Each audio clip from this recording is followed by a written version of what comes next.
اعوذ باللہ من الشیطان الرجیم بسم اللہ الرحمن الرحیم اللہم صلی علی محمد وآل محمد وعجل فرجہم۔ میرے واجب الاحترام طلاب عزیز، علماء کرام اور مومنین اعظام، ہماری گفتگو چل رہی تھی نبوت و امامت کے تحت اس موضوع پر کہ انسان کے لیے یہ حجت خدا، اولیاء خدا یا نبی و امام کی کیوں ضرورت ہے۔ اس سے پہلے ہماری جو بحث ہو رہی تھی وہ یہ تھی کہ انسان اپنے آپ کو مطلقاً آزاد دیکھنا چاہتا ہے، لیکن ہر انسان جب یہ ایسا کرتا ہے تو اس سے کیا ہوتا ہے، معاشرے میں اختلاف پیدا ہوتا ہے، تباہی پیدا ہوتی ہے، تو انسان مجبور ہو جاتے ہیں کہ اپنے لیے ایک اجتماعی نظام بنائیں جس کے تحت امن اور سکون کی زندگی گزر سکے اور ہر انسان اپنے کمال تک وہ پہنچ سکے۔ لیکن ہم نے یہ بھی دیکھا کہ آج تک اگرچہ ہر انسان وہ اس نے کوشش کی ہے کہ اچھے سے اچھا نظام بنائے، لیکن انسان کو ایسا نظام نہیں بنا سکے کہ جس میں دنیا کا کوئی خطہ بھی کاملا راضی ہو۔ لہذا اس کے لیے ہمیں خدا بند عالم کے بنائے ہوئے قانون کی ضرورت ہے کہ جس خدا نے انسان کو عقل جیسی نعمت دی ہے کہ وہ اس کے ذریعے حقائق کو سمجھ سکے اور اپنے لیے سعادت اور کمال کے رستے کو پہچان سکے، لیکن دیکھتے ہیں کہ یہ عقل ہر آگے والا رستہ نکالنے کے لیے، سعادت کا رستہ سمجھنے کے لیے کافی نہیں ہے، حقائق کو کافی حد تک سمجھ سکتی ہے۔ لہذا کہتے ہیں کہ انسان یہ ایک بہت ہی پیچیدہ اور دقیق قسم کی مخلوق ہے کہ جس کو آج تک بھی کہتے ہیں کہ انسان ایک ایسا موجود ہے کہ جو ابھی تک بھی ناشناخت ہے، جس کی صحیح پہچان حاصل نہیں ہو سکی، کہ جس میں مختلف قسم کے غرائز پائے جاتے ہیں، مختلف قسم کی خواہشات پائی جاتی ہیں، اس میں مختلف قسم کی صفات پائی جاتی ہیں کہ ان کو یکجا کرنا اور ایک کنٹرول کے تحت لا کر ایک سیدھے رستے پر لے جانا بہت مشکل کام ہے۔ لیکن ایک انسانی معاشرہ وہ اس سے بھی زیادہ پیچیدہ ہے، کیونکہ اس میں ہزاروں نہیں بلکہ کروڑوں اربوں انسان ہیں جن کے خواہشات مختلف ہیں، جن کے روحیات مختلف ہیں، جن کی صفات مختلف ہیں، جن کے افکار اور تفکرات وہ مختلف ہیں۔ تو انسان کا عقل وہ اس کو حقیقی کمال تک پہنچانے کے لیے کافی نہیں ہے، اگرچہ وہ اس کی مدد کرتا ہے، حقائق کو سمجھنے کے لیے اس کی ہیلپ کرتا ہے، لیکن یہ ہے کہ فقط یہی دنیا نہیں ہے۔ اول تو اس دنیا میں ابھی تک ایسا انسان قانون نہیں بنا سکا جو انسان کو ایک پرامن معاشرہ بنا کے ایک اچھی زندگی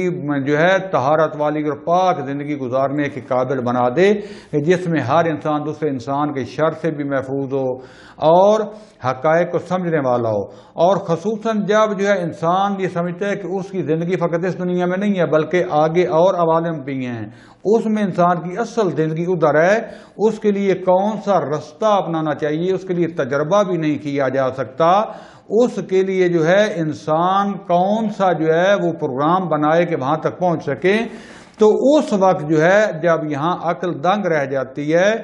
تو انسان کا عقل اس وقت ہدایت الہی کے نظام اور خدا بند عالم کی علم و قدرت اور خدا کی تدبیر کی طرف راغب ہوتا ہے اور اپنی عاجزی کا انکشاف کرتا ہے کہ حتماً کوئی ایسا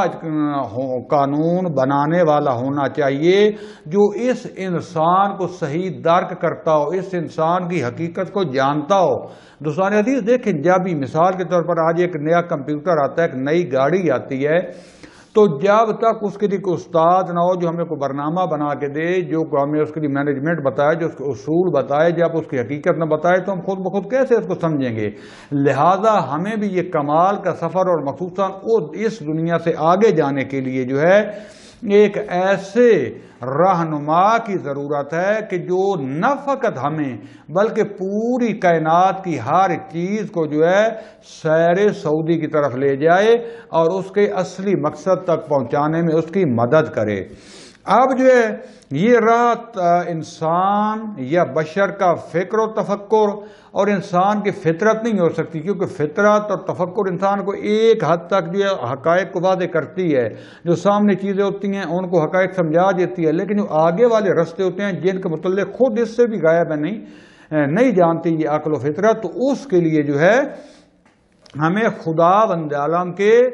طرف سے بھیجے ہوئے جو ہے اولیاء، انبیاء، رسل اور ائمہ یعنی حجت خدا کی ضرورت ہے، جو ان تمام کمالات کو، ان اہداف کو، ان رستوں کو جانتے ہوں، ان کو دیکھا ہوا ہو، اور ہمیں جو ہے نہ فقط یہ ایک رستہ دکھا دیں بلکہ ہماری صحیح رہنمائی کرتے ہوئے ہمارا ہاتھ پکڑ کر، البتہ اختیار کے ساتھ، اگر ہم چاہیں تو ہمیں اس کمال کی طرف لے جائیں گے۔ لہذا ہم کہیں گے یا من ہوا للقلوب مغناطیس، یعنی ایسا ایک انسان ہونا چاہیے کہ جو ہمارے دلوں کو مقناطیس کی طرف کھینچے، ہمیں متوجہ کرے، اور نہ پھر متوجہ کرے بلکہ جو ہے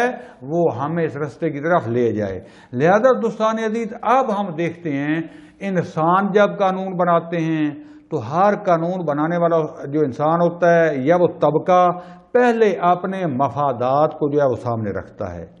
اس کے مفادات کو جب اپنے کو سامنے رکھے گا تو کئی لوگ اس میں مارے جائیں گے، ان کے مفادات جو ہے وہ زیر پا آ جائیں گے، پاؤں کے نیچے روندے جائیں گے۔ اس کے بعد جو ہوتا ہے ان سب کا عقل اتنا تام کامل نہیں ہوتا کہ یہ ہر نیچ اونچ کو جو ہے انہوں نے دیکھا ہوا ہو، تمام تجربے کیے ہوئے ہوں، ہر چیز کی حقیقت سے واقف ہوں۔ جب ہر چیز کی حقیقت سے، ہر انسان کی حقیقت سے واقف نہیں ہوں گے تو ان کے لیے جو ہے ایسا قانون بنانا کہ جو سب کے لیے برابر ہو، سب کو کمال کی طرف لے جائے، مشکل ہے۔ لیکن خداوند عالم جو ہے، جو خالق ہے ان انسانوں کا بھی اور اس کائنات کا بھی، جو جانتا ہے کہ انسان کی حقیقت کیا ہے، کائنات کی باقی اشیاء کی کیا حقیقت ہے، ان کا ایک دوسرے سے رابطہ کیا ہے، ان کا ایک دوسرے کے ساتھ جو ہے دور ہونے سے، نزدیک ہونے سے نقصان کیا ہوگا، ان کے لیے حقیقی رستہ کیا بہتر ہے کہ اپنے کمال پر پہنچیں، وہ خدا کی ذات جانتی ہے۔ کیونکہ خداوند عالم ایک تو حکیم ہے، خداوند عالم کا علم جو ہے وہ مطلق ہے، وہ ہمارے باطن سے لے کر تمام کائنات کے حقائق سے واقف ہے، ان کے بارے میں کیا بدی ہے، کیا خیر ہے، کیا بھلائی ہے، سب جانتا ہے۔ خدا میں کوئی نقص نہیں ہے، نہ اس کی صفات میں، نہ اس کی قدرت میں، اور خدا کو اپنے لیے کوئی ضرورت ہی احتیاج ہی نہیں ہے کہ وہ ایسا قانون بنائے کہ اس کو خود محتاج ہو، کیونکہ خدا میں کوئی کمی بھی نہیں ہے اور نہ ہی کوئی خدا خواہش رکھتا ہے، حتیٰ اپنی عبادت کرانے کی خواہش بھی نہیں رکھتا کہ میری عبادت ہو تو مجھے ہی ہوگا، بلکہ اگر وہ عبادت بھی کراتا ہے تو ہمارے فائدہ کے لیے، پاس یعنی وہ اپنی مخلوق کو فائدہ پہنچانا چاہتا ہے، محبت کرتا ہے کیونکہ اس نے خلق کیا ہے اور اس کی حقیقت کو بھی جانتا ہے، نعوذ باللہ اس کا علم جو ہے وہ کم نہیں ہے، اس لیے اس کا قانون جو ہے وہ سب سے بہتر ہوگا اور انسان کے فائدے میں ہوگا۔ لہذا خداوند عالم نے جو دین اور قانون بنایا ہے اس میں انبیاء کی ضرورت ہے کہ وہ انبیاء کہ جو ایسا علم رکھتے ہوں اللہ کی طرف سے، وہ تمام حقائق کو جانتے ہوں، ہمارے باطن سے بھی آگاہ ہوں، ہماری کمزوریوں سے بھی آگاہ ہوں، ہمارے متعلق دقیق اللہ نے ان کو علم رکھایا ہو، اور وہ انسانوں کی ہدایت کے اوپر حریص بھی ہوں، یعنی ہر صورت میں انسانوں کو ہدایت کے رستے پر لے جانا چاہتے ہوں، ان سے محبت کرتے ہوں۔ اللہ ان کو بھیجے کہ جو ہمیں قانون پڑھ کر بھی سنائیں، قانون کو دکھائیں بھی صحیح، اور اس پر عمل کر کے بھی دکھائیں، تاکہ کل کسی میں یہ بہانہ نہ رہ جائے کہ آپ نے قانون دے تو دیا تھا لیکن عمل کرنا مشکل تھا۔ لہذا آپ کو عموماً تجربی علوم وغیرہ، میڈیکل وغیرہ میں کیا ہوتا ہے کہ پہلے تھیوری پڑھائی جاتی ہے، چاہے انجینئر ہے، چاہے میڈیکل سائنس کا طالب علم ہے، چاہے کوئی اور محکمہ زراعت ایگریکلچر کا کوئی بھی، تھیوری پڑھانے کے بعد اس کو پریکٹیکل بھی کروایا جاتا ہے، کیونکہ جب تک پریکٹیکل اس کو استاد کر کے نہیں دکھائے گا، اس سے نہیں کروائے گا، فقط تھیوری کافی نہیں ہوگی۔ لہذا فقط کتاب اور قرآن اس طرح کا جو علم کافی نہیں تھا، بلکہ اس کو عمل کر کے دکھانے والا، اور پھر ایسا جو ان انسانوں کے باطن سے، ان کی کمزوریوں سے، ان کی اچھائیوں بھلائیوں ہر چیز سے واقف ہو، ان کو ہدایت کے رستے پر حد اکثر طریقے سے لے کر جائے۔ تو یہ ہوگی ضرورت قانون کی کہ اللہ کی طرف سے قانون ہونا چاہیے اور قانون بنانے والا اس کو نافذ کرنے والا ہو جو ہم اس رستے پر عملاً کر کے بھی دکھائے اور لے کر بھی جائے۔ یہ ہو گیا 4 پوائنٹ یا 4 نکات۔ اب جو 5واں جو ہے نقطہ ہے وہ یہ ہے کہ خداوند عالم نے انبیاء اور ائمہ یعنی ان کے اوصیاء کا سلسلہ ہمیشہ سے متصل رکھا ہے۔ یہ واضح ہے کہ غائب سے جو ہدایت جو ہے انسانوں کے درمیان وہ آ جانی چاہیے، ایک دفعہ اس کا عملی تجربہ بھی ہو جانا چاہیے، لیکن اس کے ساتھ ہر زمانے میں ہر وقت جو ہے ایک ایسا انسان موجود رہنا چاہیے کہ جب شیاطین کے حملے ہوں، اگر اس میں کوئی نقص کے ظاہری طور پر آ جائے، اس کی توضیح کا پتہ نہ ہو اور اس کو نافذ بھی کرے، اگر نافذ نہ کر سکے پورے معاشرے پر تو کم از کم جو چاہتے ہیں اس قانون کو، جو سمجھ گئے ہیں، ان کی مشکلات کو حل فرمائے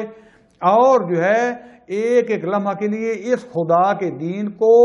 کامل رکھے، اس کی حفاظت کرتے ہوئے محفوظ انداز میں اگلی نسلوں تک پہنچاتا رہے۔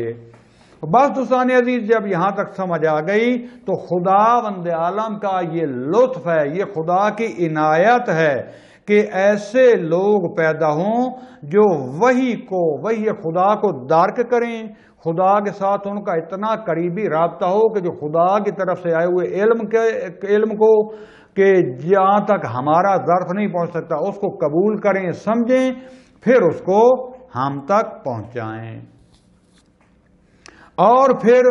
اس کے بعد ایسے لوگ موجود ہوں کہ جو ان کے بعد یعنی ان کے نائبین انبیاء کے اولیاء خدا کے کہ یہ ہر زمانے میں اس آسمانی علم کو، قوانین کو کیا کریں، ان کی حفاظت کریں، لوگوں کے لیے توضیح کریں اور جو آئندہ زمانے اور وقت آتے رہتے ہیں اس کے مطابق اس علم اس تھیوری کو پریکٹیکل کر کے دکھائیں۔ پس خداوند عالم نے انبیاء کے ساتھ ہدایت تشریعی کے لیے انسانوں کی ہدایت یعنی قانون اور رسول بتانے کے لیے انبیاء کے وقت ہمیشہ جو ہے اوصیاء کا اپنی حجت کا سلسلہ جاری رکھا کہ جو انسان کو جو ہے یہ حقائق سمجھاتا رہے اور خلقت انسان کا جو ہدف ہے یعنی ہدایت اس کو انسانوں تک پہنچاتا رہے۔ لہذا اگر ان